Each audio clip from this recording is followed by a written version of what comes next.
March Madness is right around the corner. The Nichols men's and women's basketball teams aren't focused on what has transpired thus far, but rather what they could do now to make a run in the conference tournament. The start of the men's season was a tough one to swallow, and the team continues to have their ups and downs, but the past is something they can't change. The beginning of the season, we started out kind of rough due to some of the injuries we had.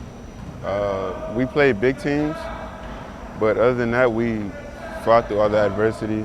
You know, we got better as a team through practice. It's kind of rocky, right at the moment, because we lost a couple games that we should have won, and we lost to a couple teams that we should have beat. So our record isn't where we wanted to be at, and we should have a higher place in the rankings to get into the tournament, but that's not how it is right now, so we just have to play it out. Nichols fell short in some games they should have won, but they persevered and put themselves in a comfortable position heading into the stretch run. We learned that we can't really take a day off on the court because that day off can be bad. It could lead to multiple games and have us playing bad and losing. Never give up. You know, we let a couple of games get away from us, you know, in the fourth quarter, last couple of minutes. And Coach Piper, you know, he tells us every day, you know, just because we lose doesn't make us, you know, a worse player than what we are. You know, we just keep working hard, you know, it'll be fine. You know.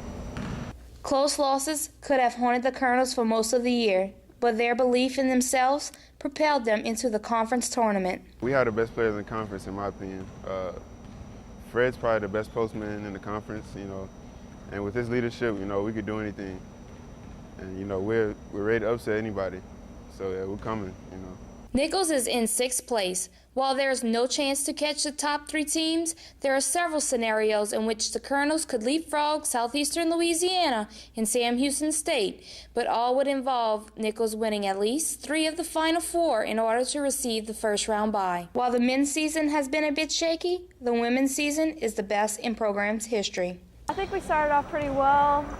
We have a winning record, like we broke the season wins or whatever, and it didn't go as I expected. I thought it was going to be, you know, I guess a lot faster than it did, but Coach just told me I had to be patient, I had to wait, and everything was going to kind of unfold as it was supposed to. We had a tough one against Central Arkansas first game, and we were pretty shocked about how we lost that game. So after that, we pretty much set a goal that we weren't going to have that happen to us anymore, and we pretty much went on a winning streak right then and there after that.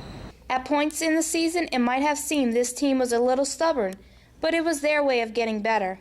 We're kind of like a little kid, you know, whenever your mom tells you don't touch a hot stove, we have to kind of touch it in order for us to learn, so it's kind of frustrating, but you know, like the last game, boxing out has been one of our issues, and last game we lost at the end because of a missed box out, so it's kind of like little things like that we kind of have to learn kind of without happening.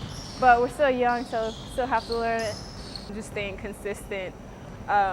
We have our stretches in games where we go up by 10 and we get too complacent, and that would have to be one of the hardest things is keeping that momentum going. The Colonels have clinched a berth in the conference tournament, and while the #1 spot is still up for grabs, the overriding concern for Nichols is to finish strong. Last year it was pretty much like we were trying to get there, and now we're trying to get like a really good seed, which is it's a lot more relieving, not as stressful, because, you know, instead of fighting to get in, we're fighting to be #1 now, so it feels pretty good.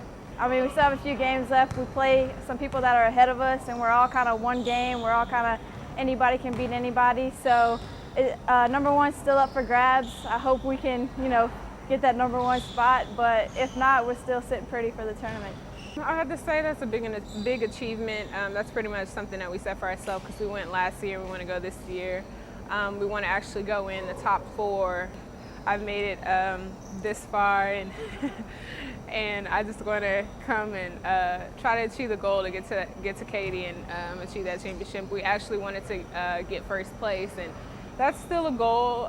That's still something that could be in our reach. You know, we're never going to give up, but that was something I wanted to do. And this being my senior season, I don't want my last game to end the first round in Katy.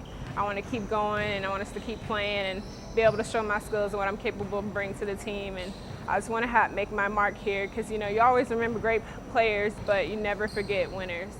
Qualifying for the conference tournament is one thing, but where you are seated is another. The top 4 teams earn a bye, while the top 2 earn double byes, pushing them straight into the semifinals. The women are currently in 5th place with 4 games to go, but only 2.5 games out of the top position. Oral Roberts, Lamar, Sam Houston, and McNeese are all ahead of the Colonels, but with 3 of those 4 teams left on the schedule, Nichols can shake up the standings, and running the table might just send them straight into the semifinals. Both teams are ready to finish the season strong and head to Katy, Texas for the Southland Conference Tournament. No matter where they are seated, the Colonels are ready to bring back championships to their school.